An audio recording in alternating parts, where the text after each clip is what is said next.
En 2021, je pensais avoir trouvé un nouvel emploi. J'ai cherché un logement en catastrophe dans la région. J'avais un mois pour arriver. Au même moment, le médecin a décidé de me passer à une catégorie d'invalidité supérieure.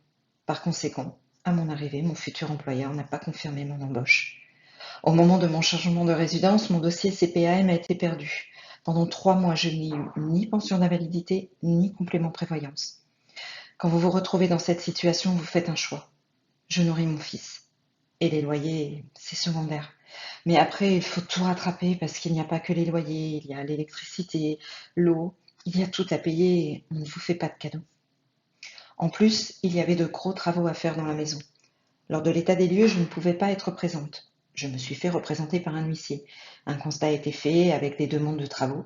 On était à 99% d'humidité à 3 endroits. Au-dessus de l'entrée, le vent en bois était tellement pourri qu'il menaçait de tomber. Plus de 6 mois après et plusieurs courriers de ma part, les propriétaires refusent de faire quoi que ce soit. Devant leur mauvaise foi, j'ai dit: je vous rembourserai, mais puisque les travaux ne sont pas urgents, vous n'êtes pas mon urgence non plus pour les loyers. Mais ce n'était pas dans l'idée de ne pas payer. Quand j'ai de nouveau touché ma pension, j'ai rapidement repris le paiement. Il restait le remboursement des 2 loyers de retard. À un moment, les propriétaires ont commencé à me menacer, donc j'ai encore plus tardé à rembourser. Puis un nouvel incident. Après avoir signalé à plusieurs reprises une panne de chauffe-eau, le propriétaire m'appelle: Madame, vous n'avez plus d'eau chaude? Eh bien, vous vous laverez dorénavant à l'eau froide. J'ai dû payer la réparation et leur envoyer la facture sans suite. Et je reçois dans la foulée un courrier de l'huissier dans lequel je constate que le loyer avait augmenté.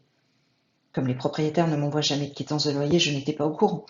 J'avais donc 2 mois de dette de loyer à laquelle s'ajoutait le montant de l'augmentation du loyer sur les derniers mois. Et l'huissier me réclame bien sûr des frais de dossier.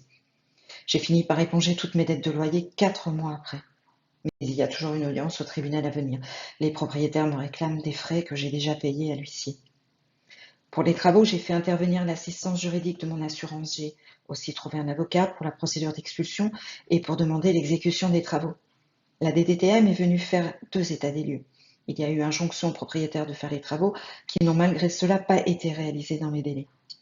J'ai toujours appris à me débrouiller toute seule. Je me suis renseignée, toute seule, sur Internet. Je ne suis pas allée voir d'association pour me protéger, pour éviter d'entendre qu'on ne pourrait pas m'aider car j'ai des revenus conséquents. Mais quand on est une femme seule, avec un enfant, même avec des ressources moyennes, on a des difficultés à s'en sortir.